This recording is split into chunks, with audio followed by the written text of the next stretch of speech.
x ගේ තුන්වෙනි බලය ධන x ගේ දෙවෙනි බලය ධන x. ඒ කියන්නේ x ගේ පළවෙනි බලය. මේ පද තුනේම එකතුව 39ක්. එතකොට මේක මෙහෙම වෙනකොට අපෙන් ඉල්ලනවා x ට සුදුසු අගය කීයද කියලා. බලමු. මම නැවත මේව ලියා ගන්නවා x ගේ තුන්වෙනි බලය එකතු කිරීම x ගේ දෙවෙනි බලය එකතු කිරීම x ගේ පළවෙනි බලය හෙවත් x සමාන වෙනවා. මේ 39 මට හදා ගන්න පුළුවන් මෙන්න මේ විදිහට. 27 එකතු කිරීම 9 එකතු කිරීම 3. 27යි 9යි 36යි 36ට 3ක් එකතු කරාම 39 නිසා 39 වෙනුවට මේ වගේ පද එකතුවක් දාගන්න එක සාධාරණයි.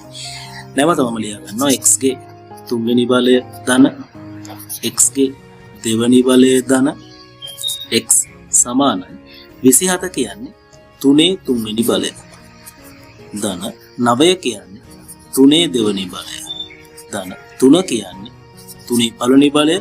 දැන් මේ දෙක සංසන්දනය කරනකොට x ගේ තුන්වෙනි බලය වෙනුවට තියෙන්නේ 3 තුන්වෙනි බලය. x ගේ දෙවෙනි බලය වෙනුවට තියෙන්නේ 3 දෙවෙනි බලය. x ගේ පළවෙනි බලය නැත්නම් x වෙනුවට තියෙන්නේ 3. ඉතින් සංසන්දනයෙන් තේරෙන ඇත්තටම x ගේ අගය 3ක් කියලා. x සමානයි 3යි. ඔය විදිහට අපිට ඒක ලේසියෙන් හදන්න පුළුවන් ගානක්.